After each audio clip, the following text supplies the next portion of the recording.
Syederalun, Barada Richard Eliezer alias Baradae mengungkap terkait kesaksiannya melihat pertengkaran Putri Chandrawati dan Ferdy Sambo.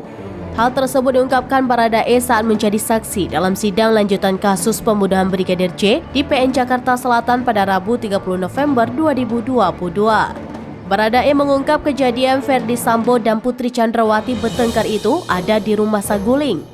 Beberapa saat kemudian Brigadir J memerintahkan Baradae untuk memarkirkan mobil di belakang rumah.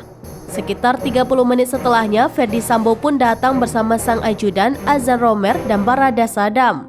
Tampak Ferdy Sambo disebut Baradae terlihat marah-marah dan langsung masuk ke dalam rumah. Lantaran Baradae di belakang sehingga dirinya tidak mengetahui kedatangan Eben, rekan Ferdy Sambo, dan tidak tahu Eben datang dengan siapa.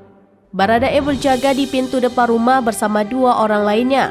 Dirinya tidak mengetahui ada kejadian apa di dalam rumah tersebut.